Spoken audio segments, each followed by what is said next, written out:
اعوذ باللہ من الشیطان اللعین الرجیم بسم اللہ الرحمن الرحیم الحمد للہ رب العالمین وبہ نستعین وہو المعین والصلاة والسلام على سید الانبیاء والمرسلین سیدنا و نبینا و شفیع ذنوبنا و طبیب قلوبنا و بالقاسم محمد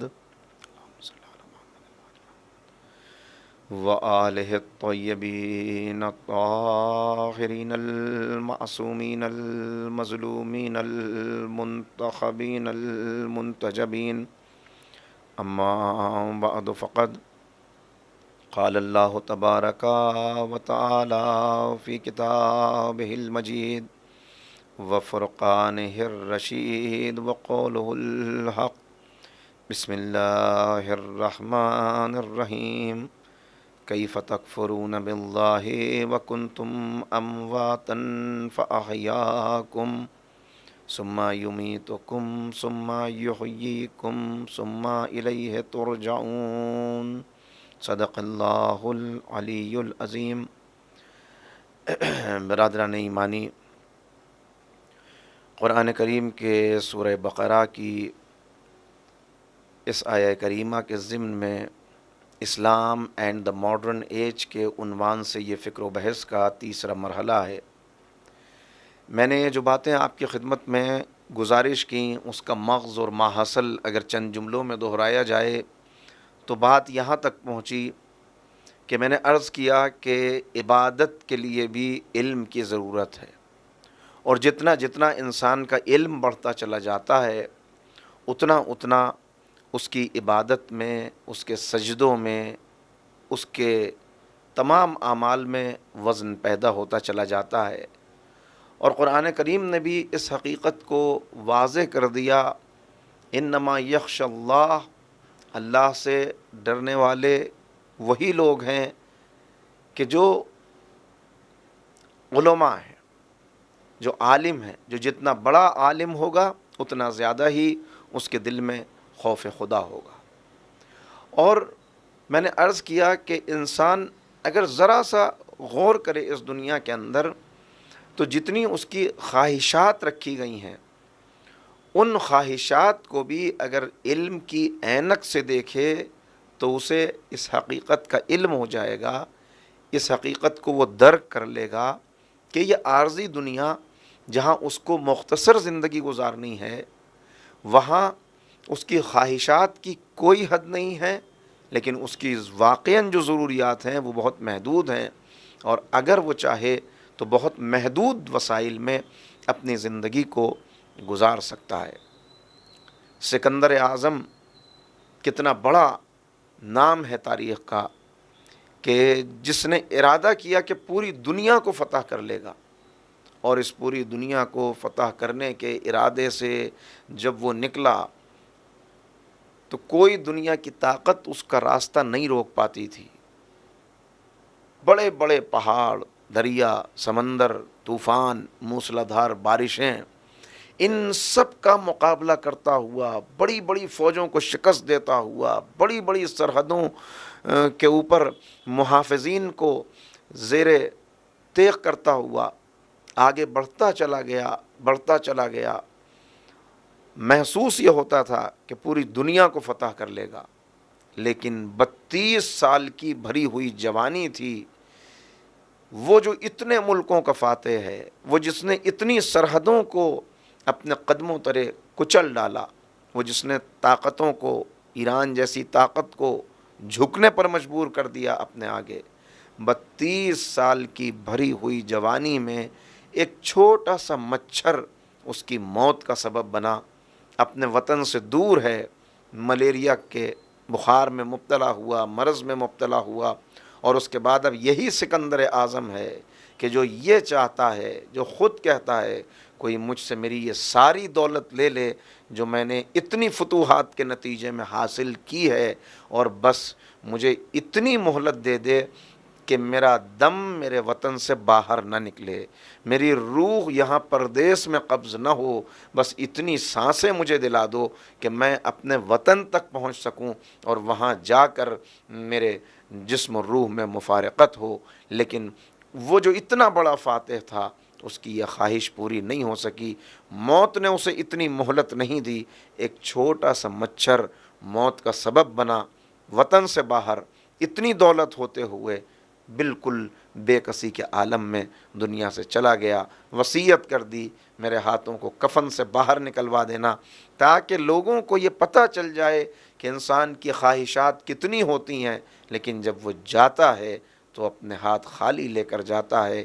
کفن میں کوئی جیب نہیں کہ جہاں یہ مال دنیا لے کے چلا جائے، کفن کے اندر کوئی ایسا سیفٹی لاکر نہیں کہ جہاں پر یہاں کا مال محفوظ کر دیا جائے۔ وہاں تو ایک سکہ چلتا ہے جس کا نام عمل خیر ہے، اور وہ سکہ بھی وہاں اس وقت پہنچتا ہے کہ جب کسی نے پہلے سے مودت اہل بیت کا اکاؤنٹ کھولا ہوا ہو۔ تو جب مودت اہل بیت ہو اور اس کے ساتھ عمل خیر ہو تو انسان کو کامیابی ملتی ہے۔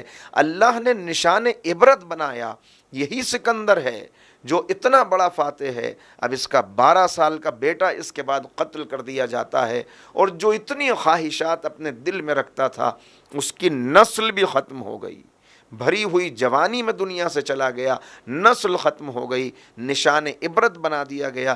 دیکھو کتنی خواہشات ہیں جو تم اپنے دل میں رکھتے ہو۔ اور یہ دور جو مادیت کا دور ہے، یہ دور، یہ ماڈرن ایج کہ جہاں ہر طرف سے انسان کو صرف اور صرف خواب دکھائے جا رہے ہیں، اس کی خواہشات، میری ضرورتیں کیا ہیں یہ میں خود طے نہیں کروں گا، بلکہ میڈیا طے کرے گا، اشتہارات طے کریں گے کہ میری ضروریات کیا ہیں، اور اس طرح انسان کے ضروریات کا دائرہ بڑھتا چلا جاتا ہے۔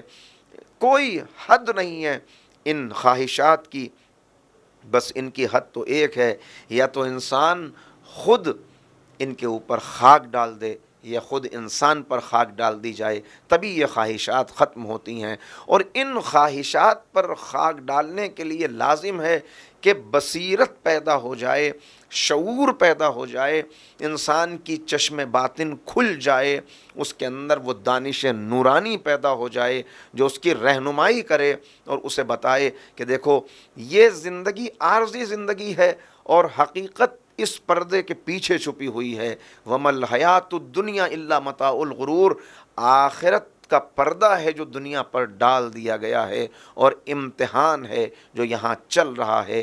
ہر ایک کی آزمائش ہے، ہر ایک کا امتحان ہے۔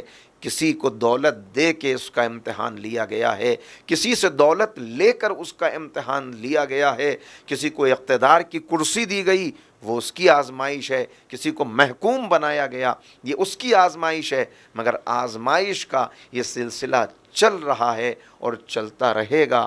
ناکام انسان کب ہو جاتا ہے؟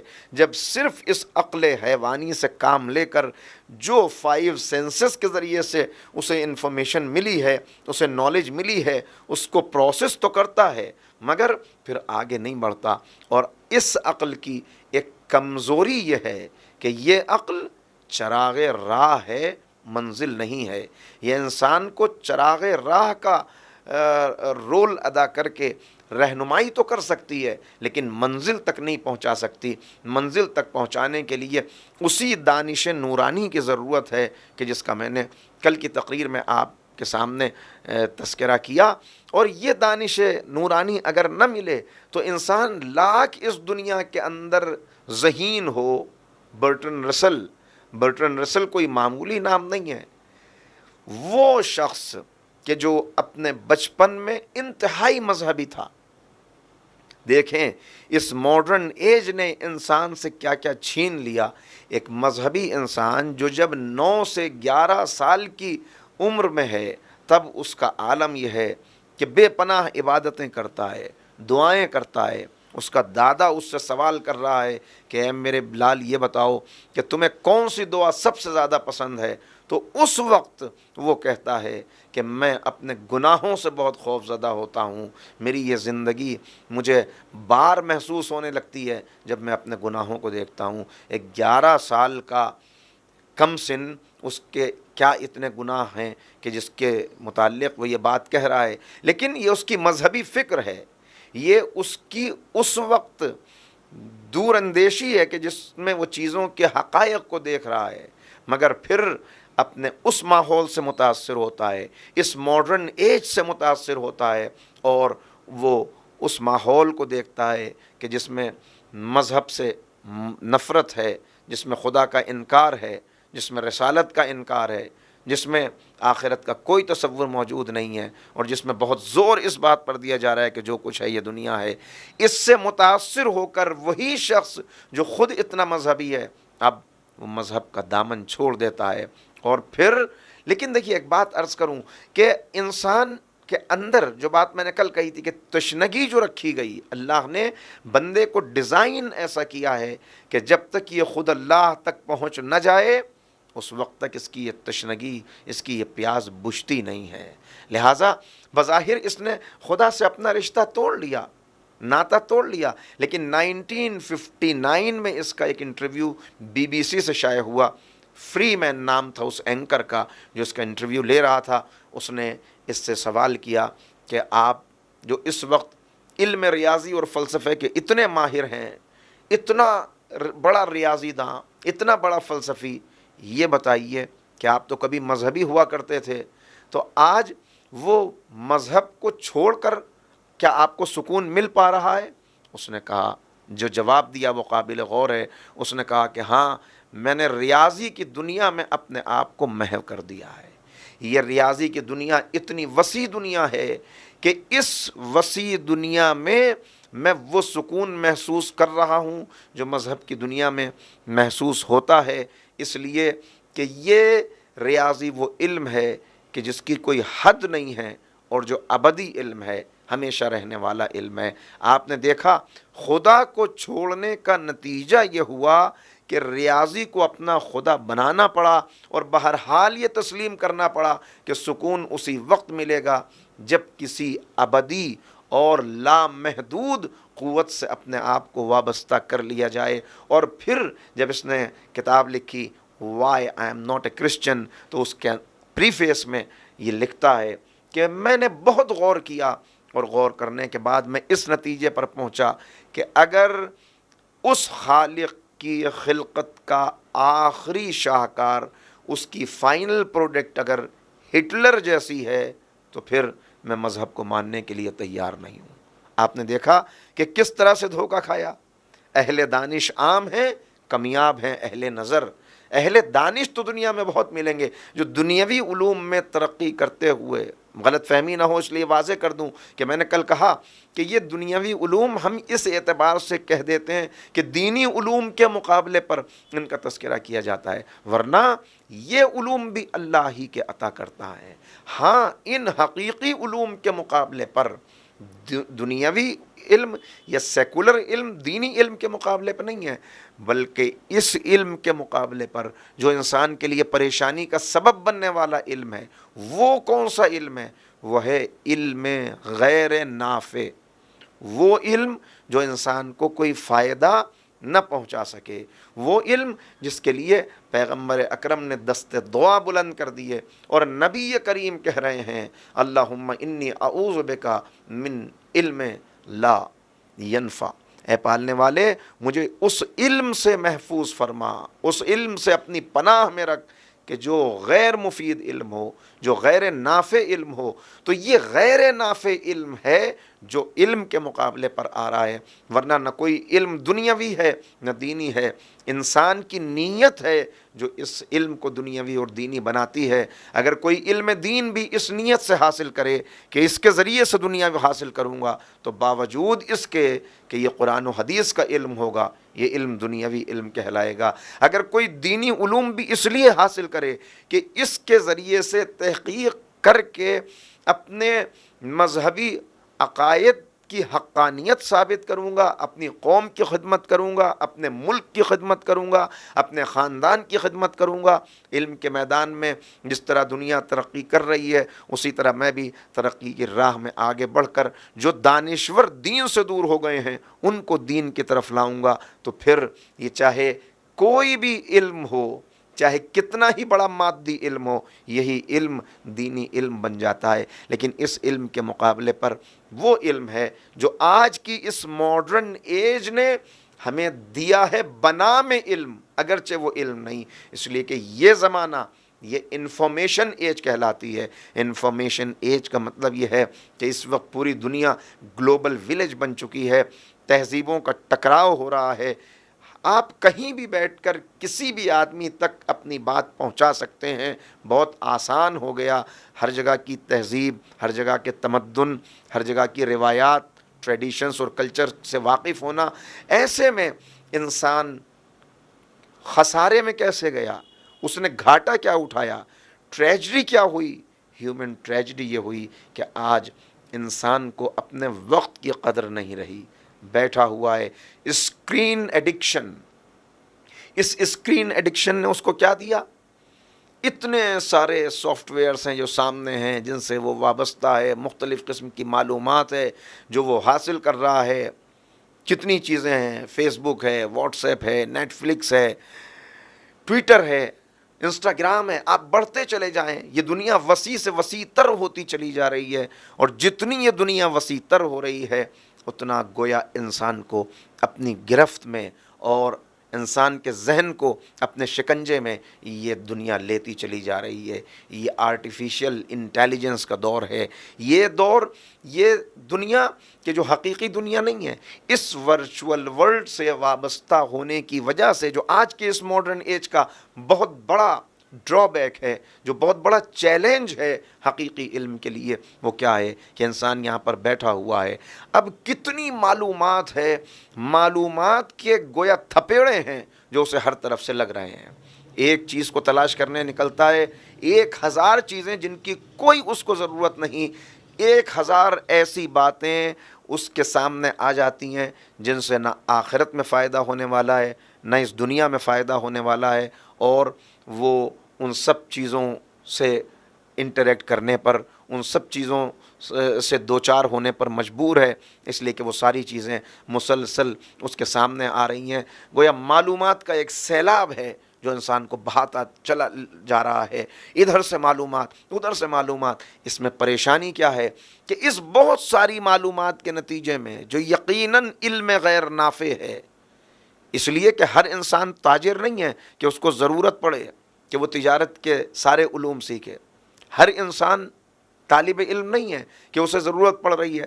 طالب علم کو ضرورت ہے ضرور جائے انٹرنیٹ تک، تاجر کو ضرورت ہے ضرور وابستہ ہو، لیکن بہت سارے وہ علوم یا وہ معلومات جس کی ہمیں کوئی ضرورت نہیں، اس کے بہت زیادہ آ جانے کی وجہ سے نتیجہ یہ ہوتا ہے کہ اب اگر کہیں کوئی حقیقی علم ہے تو اس پر انسان فوکس نہیں کر پا رہا، اس پر فوکس نہیں کر پا رہا۔ نتیجہ اس کا کیا ہے کہ انسان اس فیلڈ سے متعلق ہے یا نہیں، سیاسی بحثیں چل رہی ہیں، معاشیات کے اوپر اپنی رائے دی جا رہی ہے، مذہبی معاملات میں انسان اپنے جیب سے روایتیں اور باتیں نکال کر پیش کر رہا ہے، ایسی باتیں شیئر کی جا رہی ہیں جن کا حقیقت سے کوئی تعلق نہیں ہے، جس کے جو ذہن میں آ رہا ہے وہ اس کو بنام شریعت، بنام علم، بنام مہارت کہ میں اس کا گویا ماہر ہوں، اس کو پیش کر رہا ہے۔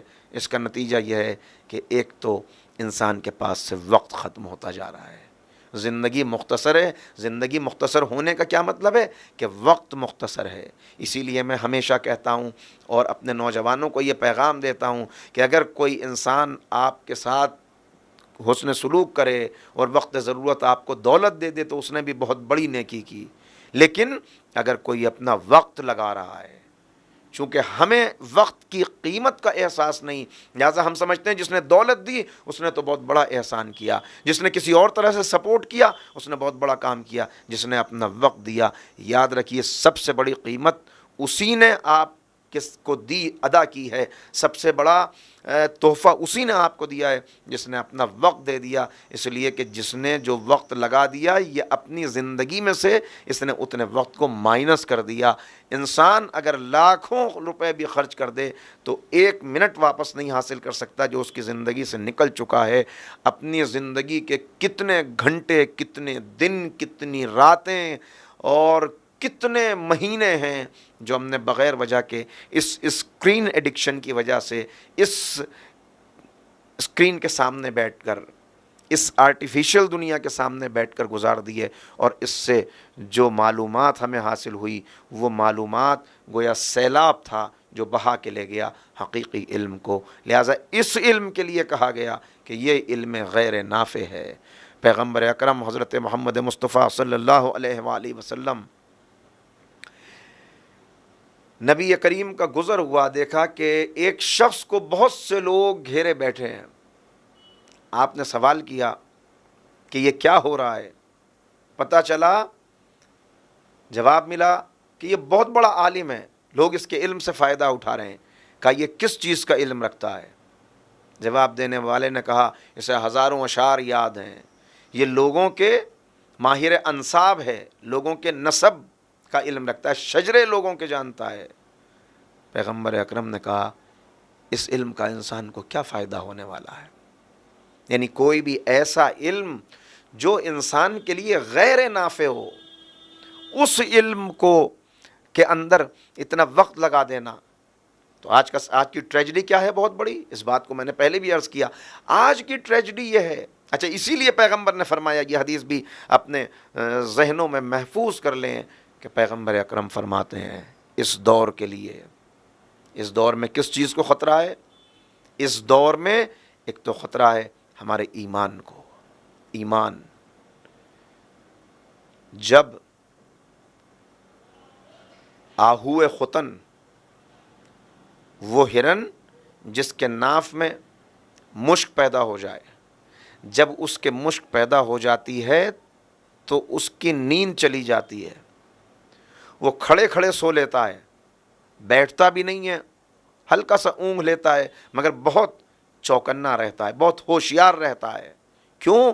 اس لیے کہ اسے معلوم ہے میرے پاس جو خزانہ ہے اس خزانے کو خطرہ ہے، کوئی یہ مشک مجھ سے چھین نہ لے، لہٰذا مشک کے پیدا ہونے کے بعد بہت ہوشیار ہو جاتا ہے۔ مومن کے پاس سب سے قیمتی سرمایہ ایمان ہے، اور ایمان اس دور میں، اس ماڈرن ایج میں کتنا بڑا خطرہ ہے ایمان کے لیے کہ پیغمبر اکرم فرما رہے ہیں آسان ہوگا اس دور میں کسی شخص کے لیے کہ وہ اپنی ہتھیلی پر دہکتا ہوا انگارہ لے کر ساری رات کھڑا رہے، مگر مشکل ہوگا کہ اپنے ایمان کو بچا لے۔ انسان صبح کو مومن ہوگا، شام ہوتے ہوتے کافر ہو چکا ہوگا۔ رات کو بستر پہ جائے گا تو مومن ہوگا، صبح اٹھتے اٹھتے کافر ہو چکا ہوگا۔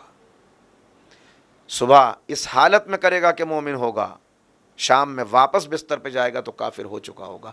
اتنا خطرہ جہاں ایمان کو، اس دور کے اندر ہم زندگی گزار رہے ہیں کہ اتنا خطرہ جہاں ایمان کو ہے۔ رجسٹر کھلے ہوئے ہیں، ایمان کے رجسٹر سے نام کٹ رہے ہیں، کفر کے رجسٹر میں لکھے جا رہے ہیں، انسان کو احساس بھی نہیں ہے۔ تو کتنا وہاں ہوشیار رہنے کی ضرورت ہے۔ تو ایک تو ایمان کا بچا لینا یہ بہت بڑا چیلنج ہوگا، جو اس ماڈرن ایج میں یقیناً بہت بڑا چیلنج ہے۔ اور دوسرے کا وہ زمانہ وہ ہوگا کہ جب زمانے قریب آ جائیں گے اور علم اٹھا لیا جائے گا۔ زمانے قریب آ جائیں، علم اٹھا لیا جائے۔ کیا مطلب ہے زمانے قریب آ جانے کا؟ کیا سال کے اندر 300 دن رہ جائیں گے؟ مہینہ 25 دن کا ہونے لگے گا؟ ہفتہ 5 دن کا ہوگا؟ 24 گھنٹے کی جگہ شب و روز میں 20 گھنٹے ہو جائیں گے؟ کیا مطلب ہے زمانے قریب آ جانے کا؟ نہیں، یہ سب نہیں، بلکہ دنوں سے برکت اٹھا لی جائے گی، وقت سے برکت اٹھا لی جائے گی۔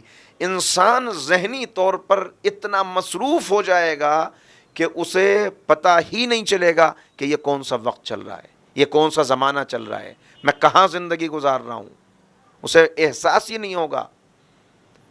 سال ایسے گزر جائے گا جیسے مہینہ گزرتا ہے، مہینہ ایسے گزر جائے گا جیسے ہفتہ گزرتا ہے، ہفتہ ایسے گزر جائے گا جیسے دن گزرتا ہے، دن ایسے گزر جائے گا جیسے کسی نے ماچس کی ایک تیلی جلائی اور اس کے بعد ایک دم سے وہ بجھ گئی۔ کیوں ایسا ہوگا؟ وجہ اس کی یہی کہ یہ مادیت کا شکنجہ ایسا انسان کو اپنی گرفت میں لے لے گا، اس دجالی فتنے میں مبتلا ہو کر انسان اتنا مصروف ہو جائے گا کہ وہ چیزیں جن کی اسے ضرورت ہی نہیں ہے، صرف خواہشات کا غلام بن کر ان چیزوں کے پیچھے دوڑتا رہے گا، دوڑتا رہے گا، دوڑتا رہے گا۔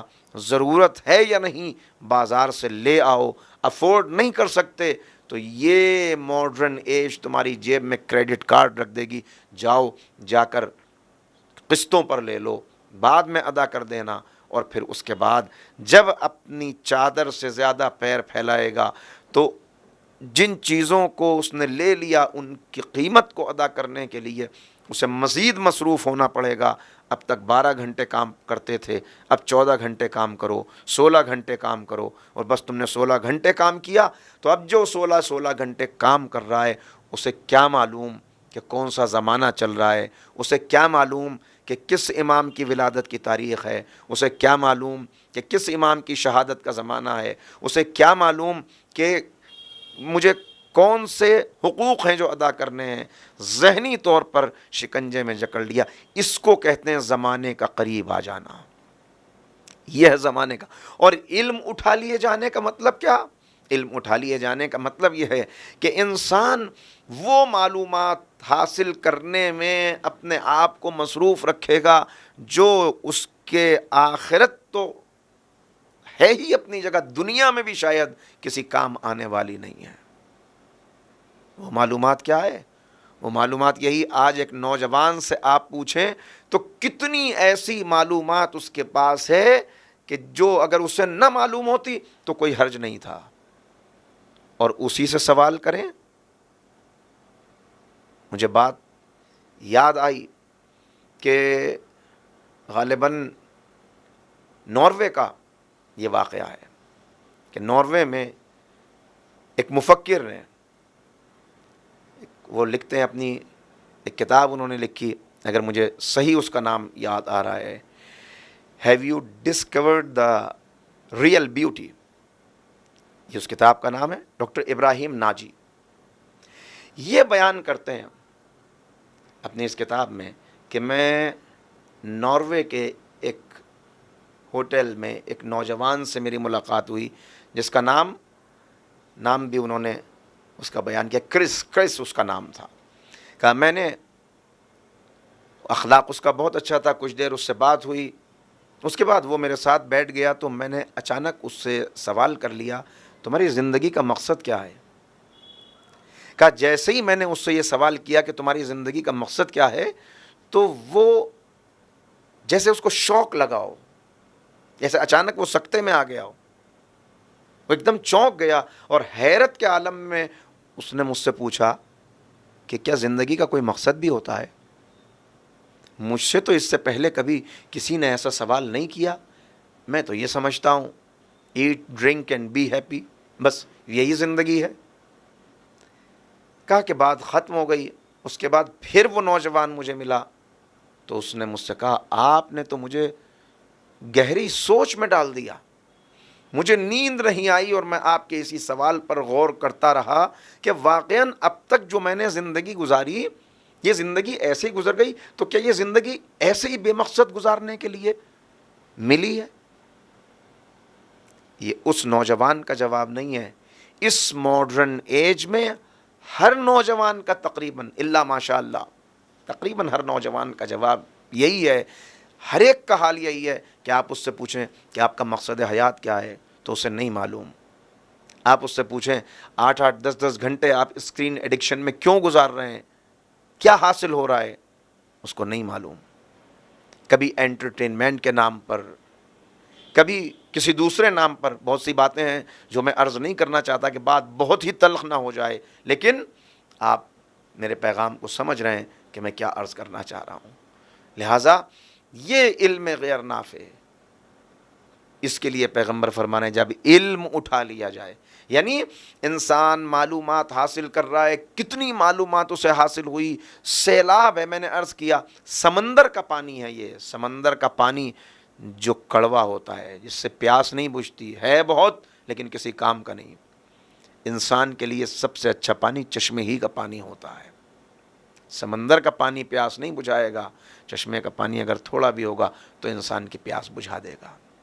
لہٰذا یہ معلومات جو بڑھ رہی ہے، آج مجھے دیکھیں کیوں غیر نافع ہے، اس لیے کہ آج مجھے یہ تو معلوم ہے، یہ تو مجھے معلوم ہے کہ جنگلات کے اندر کتنی اسپیشیز ہیں جو انڈینجرڈ ہیں، کتنے قسم کے درخت پائے جاتے ہیں، کتنی اسپیشیز پلانٹس کی پائی جاتی ہیں، کتنے قسم کے حیوانات پائے جاتے ہیں، سمندر کے اندر کتنے قسم کے حیوانات ہیں۔ ان میں سے بہت سے وہ سوالات ہیں جنہیں میں جانتا ہوں کہ ان کا جواب کیا ہے، مگر ذرا غور کیجئے مفید علم کہاں چلا گیا کہ مجھے یہ تو معلوم ہے کہ جنگل میں چیتوں کی تعداد کتنی ہے، شیروں کی تعداد کتنی ہے، سمندری جانوروں کی تعداد کتنی ہے، مگر یہ نہیں معلوم کہ گھر میں میری بوڑھی ماں کا درد کیا ہے، میرے پڑوسی کا حال کیا ہے، میرے بھائی کی ضرورت کیا ہے، میرے خاندان والوں کو۔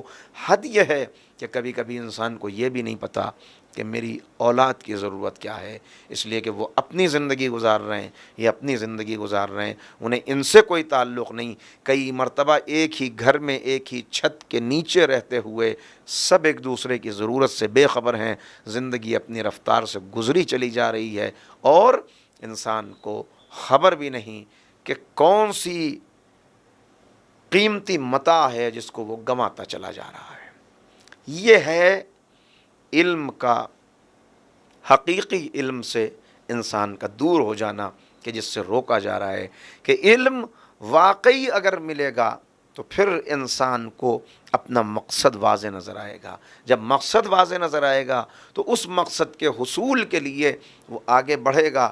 ایسا علم جو مفید ہوگا فوراً اسے عمل پر آمادہ کرے گا، فوراً خوف خدا پیدا کرے گا، اور وہ کیسا عمل ہوگا اور وہ کیسا علم ہوگا کہ پھر انسان چلا بھی جائے تو اس کا علم باقی رہ جائے گا، ذکر باقی رہ جائے گا۔ دوستوں کے حلقے میں نہیں، بدترین دشمن بھی مجبور ہوں گے اس کا ذکر کریں، اس لیے کہ علم کے نتیجے میں، خوف کے نتیجے میں، خوف وہ خوف نہیں کہ جسے ہم خوف، بلکہ اس کی عظمت کا احساس کرتے ہوئے، جو عظمت کی وجہ سے بزرگوں کی، جیسے کسی کو اپنے والدین کی عظمت کا احساس ہو جائے تو ان کے آگے زبان نہیں کھلتی احترام میں، وہ خوف جو عظمت کی وجہ سے ہوتا ہے۔ ایک وہ خوف ہے کہ جو انسان کو جان کا خطرہ محسوس ہو اور خوف پیدا ہو جائے، وہ خوف نہیں، وہ خوف جو کسی کی عظمت کی وجہ سے پیدا ہو، وہ انسان کو کہاں پہنچا دیتا ہے؟ وہ اس منزل کے اوپر زرارہ ابن زمرہ صحابی ہیں، امیر المومنین کی خدمت میں رہ چکے ہیں، حاکم شام کے دربار میں موجود ہیں، اور حاکم شام کہہ رہا ہے ذرا علی ابن ابی طالب کی صفات کا بیان تو کرو، ذرا یہ تو بتاؤ تم نے علی کو کیسا پایا؟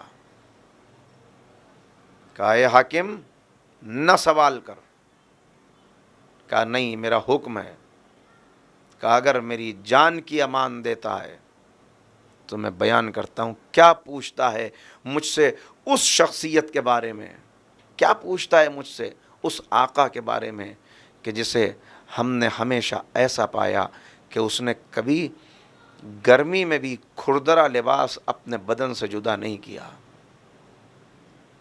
جس کا عالم یہ تھا کہ جو کی سوکھی ہوئی روٹی کو پانی میں بھگو کر اپنی بھوک مٹا لیا کرتا تھا۔ جسے ہم کبھی دعوت دیتے تھے تو ہماری دعوت کو قبول کر لیتا تھا، اور اگر ہم اس کی خدمت میں پہنچتے تھے تو وہ ہمیں اتنا قریب کر لیتا تھا اپنے سے، اتنا قریب کہ ہم محسوس کرتے تھے، اتنی عظمت کے باوجود محسوس کرتے تھے کہ ہمارا آقا ہم سے کتنی محبت کرتا ہے، ہم سے کتنا قریب ہے۔ کیا پوچھتا ہے اس کے بارے میں کہ جس نے اپنی نالین ہمیشہ اپنے ہاتھ سے سی، اور جس نے پیوندار لباس پہنا، جب اس لباس کو لے کر درزی کے پاس گیا تو تو درزی نے لباس کو دیکھ کر کہا کہ اب اس میں کہاں گنجائش ہے کہ مزید پیوند لگا دیا جائے، مولا شرم آتی ہے اس لباس میں مجھے پیوند لگاتے ہوئے۔ تب اس نے آسمان کو دیکھ کے کہا معبود گواہ رہنا، علی نے لباس کو نہیں چھوڑا، لباس نے علی کو چھوڑ دیا۔ کیا مجھ سے اس کے بارے میں سوال کرتا ہے جس کی آواز آج بھی میری سماعتوں سے ٹکرا رہی ہے کہ راتوں کی تنہائی میں جب ساری دنیا اپنے بستر پہ گہری نیند میں ڈوبی ہوئی تھی، وہ مصلی عبادت پر اپنی داڑھی کو اپنے ہاتھوں سے پکڑے ہوئے ایسے گریا کر رہا تھا جیسے وہ ماں گریا کرتی ہے جس کا جوان بیٹا مارا جائے، اور تڑپ تڑپ کے کہہ رہا تھا، آنسوؤں سے دامن بھیگ چکا تھا، گڑ گڑا کے کہہ رہا تھا سفر طویل ہے، زیادہ سفر کم ہے۔ کیا معلوم کرتا ہے اس کے بارے میں؟ دشمن کا دربار ہے، مگر یہ خوف جو عظمت کی بنا پر پیدا ہوتا ہے یہ علم کا نتیجہ ہوتا ہے، اور یہ دشمن کے دربار میں بھی انسان کو سرخرو کرتا ہے۔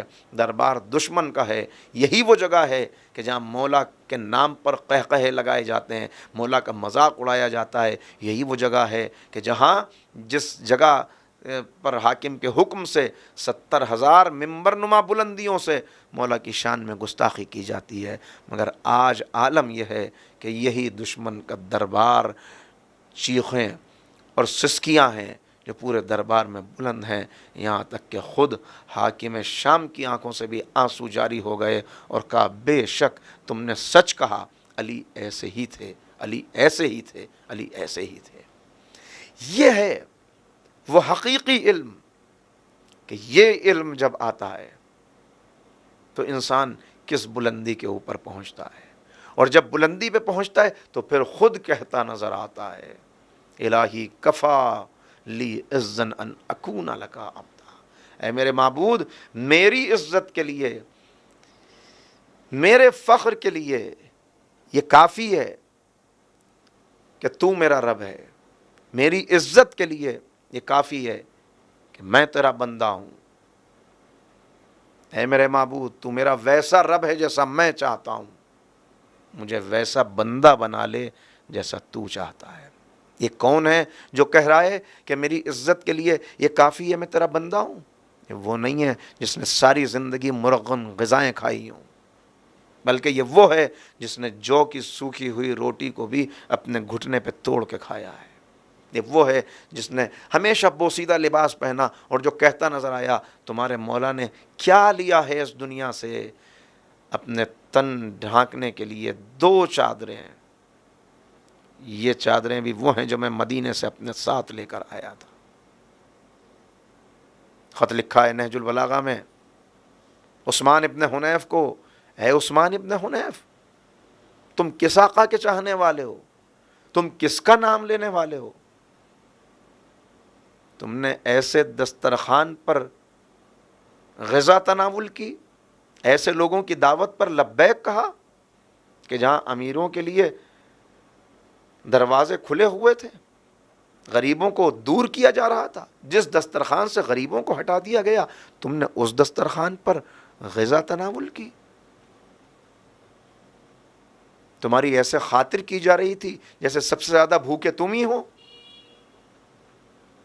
ہماری زندگی کو دیکھو، ہماری زندگی کو دیکھو، یقیناً تم ویسے دین پہ اتنی سختی سے عمل نہیں کر سکتے جیسے ہم نے کیا، مگر اپنے امام کی مدد تو کرو، اپنے امام کی مدد تو کرو جس سے ساری دنیا مدد مانگتی ہے، وہ مشکل کشائے 2 جہاں، وہ امام اپنے چاہنے والے سے کہہ رہے ہیں ہماری مدد کرو۔ کیسے مدد کریں؟ اپنے دلوں کو نورانی کرو۔ کیسے نورانی ہوں گے یہ دل؟ دلوں کا علاج کرو، مرض دور کرو ان دلوں سے۔ یہ مرض کیسے دور ہوگا؟ نہج البلاغہ میں فرماتے ہیں تقویٰ ہے جو دلوں کی بیماری کا علاج ہے۔ جتنا جتنا تقوی کی راہ پہ آگے بڑھتے چلے جاؤ گے دل صحت مند ہوتے چلے جائیں گے۔ جسم بیمار ہو طبیب کی ضرورت ہے، دنیاوی علاج کی ضرورت ہے۔ روح بیمار ہو روح کے لیے ان غذاؤں کی ضرورت ہے جو روح کو تقویت پہنچانے والی ہوں، جو روح کو بلند کرنے والی ہوں۔ لہٰذا جن کے سامنے ایسے نمونے موجود ہوں اور پھر باب مدینۃ العلم کا کلمہ پڑھ کے علم سے دور رہ جائیں. ایک طالب علم کو تو ایسا ہونا چاہیے، نوجوانوں کو کیسا ہونا چاہیے کہ نوجوانوں کے کمرے میں اگر کوئی داخل ہو جائے تو ہر طرف کتابیں نظر آئیں، وہ سوئے تو اپنے بستر کو چاروں طرف کتابوں میں گھرا ہوا پائے. بیان کیا جاتا ہے ایسے رہو کہ اگر تمہارے کمرے کے اندر ایک ہی بستر ہے، کتابوں کو بستر پہ رکھ دو، تم زمین پر سو جاؤ. اس لیے کہ جتنا تم علم کا احترام کرو گے، علم اتنا ہی تمہیں معرفت کی طرف اور ترقی کی طرف گامزن کر دے گا. مگر یہ یاد رکھنا کہ ایجوکیشن کیا ہے؟ Education is for life, not for living. علم حاصل کرو تو ایسے حاصل کرو کہ وہ علم عمل کا حصہ بن کر خون کے قطروں میں حل ہو جائے، اعضاء و جوارح سے ظاہر ہو. اور پھر جب اس علم کے میدان پر آگے بڑھتے چلے جاؤ گے تو جتنا جتنا آگے بڑھو گے اتنا خود کو اہل بیت سے قریب پاؤ گے، اتنا خود کو مادیت کی اس قید سے اور اس شکنجے سے آزاد پاؤ گے. اس لیے کہ اگر مادیت کی ان زنجیروں کو توڑا نہیں گیا تو انسان یہاں سے آگے نہیں بڑھ سکتا. کیا چاہیے تمہیں اس دنیا میں؟ کل میں نے عرض کیا تھا، گھر چاہیے، گھر چاہیے. ہم جانتے ہیں کہ تمہاری ضرورت کیا ہے، لہٰذا قرآن نے اعلان کر دیا لہم جنات تجری من تحتها الانہار خالدین فیہا. ان کے لیے ایسے مکان ہوں گے جس میں نیچے نہریں بہہ رہی ہوں گی اور وہ ہمیشہ ہمیشہ وہاں رہیں گے. مگر یہ کس کے لیے؟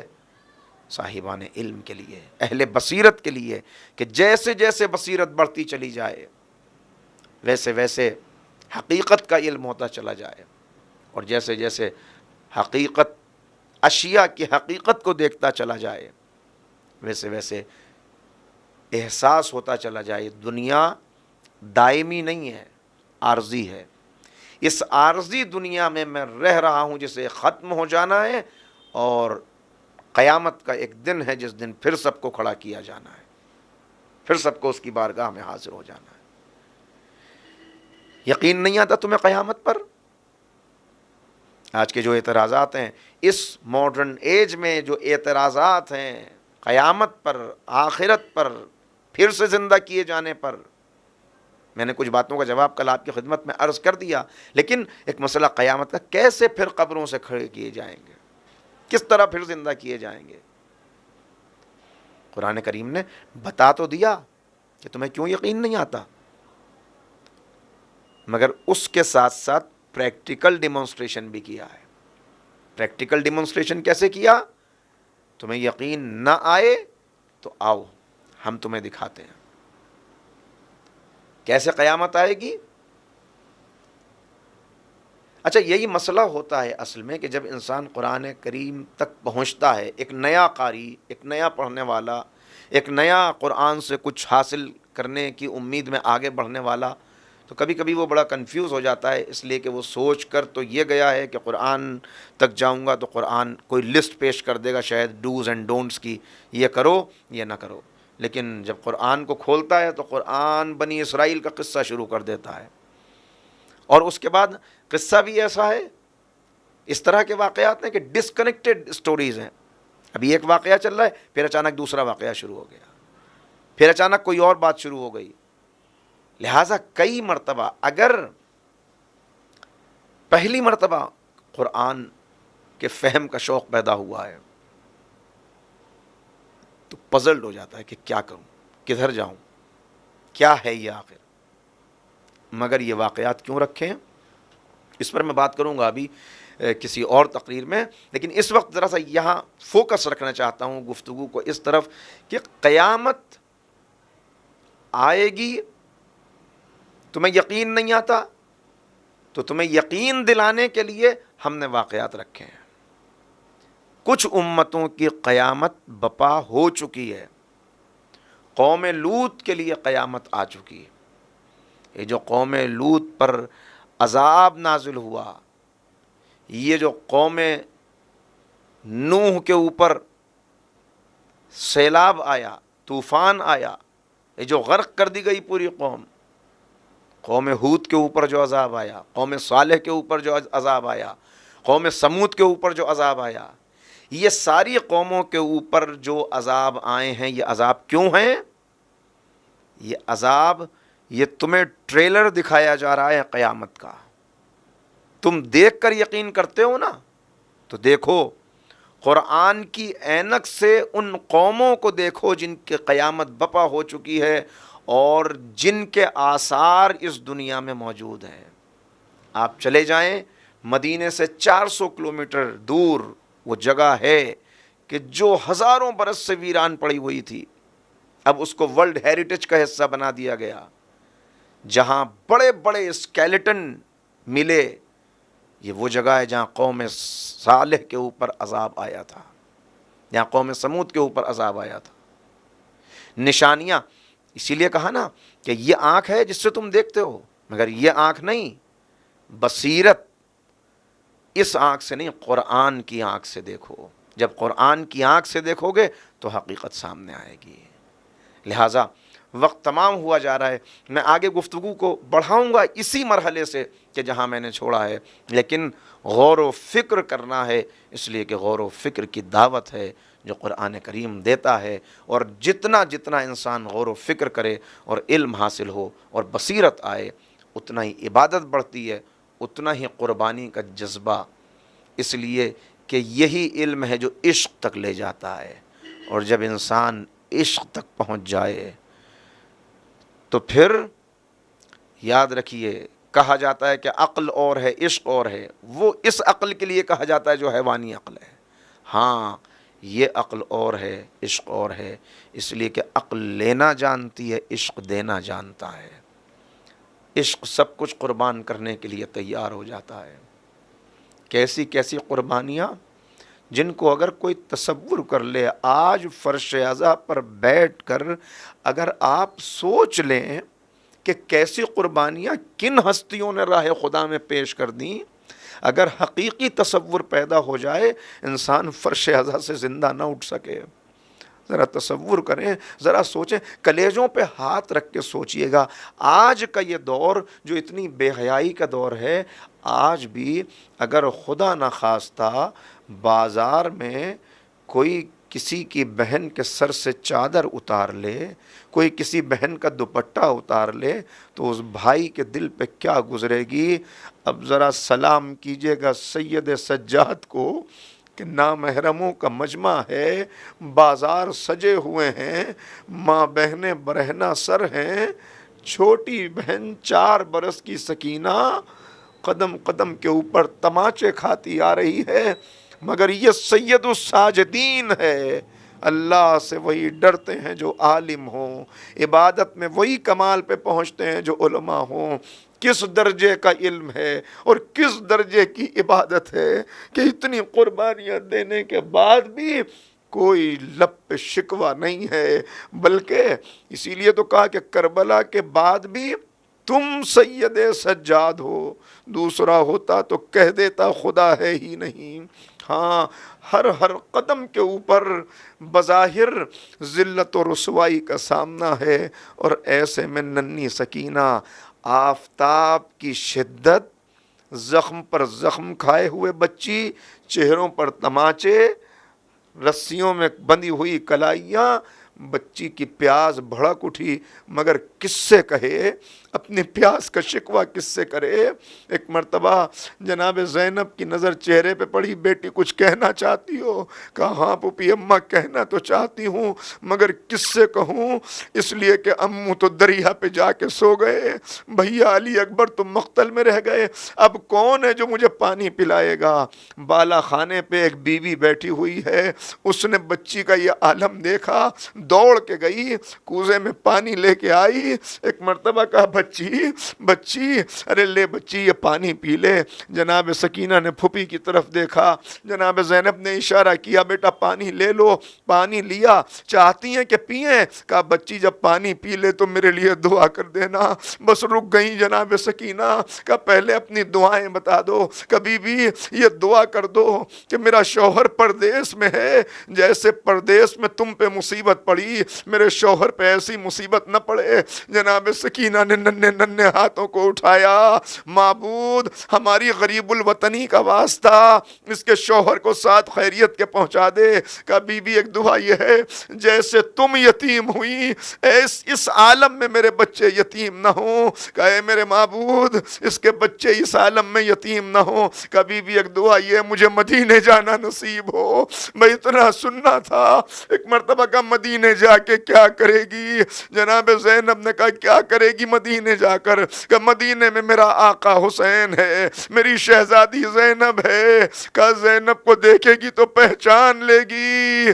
کہا کیوں نہ پہچانوں گی، میں نے اپنی گود میں کھلایا ہے۔ جناب زینب نے چہرے سے بالوں کو ہٹایا، اے ام حبیبہ تو نے کہاں پہچانا؟ وہ نو کے نیزہ پہ سر حسین، یہ تیری زینب کربلا میں قیامت گزر۔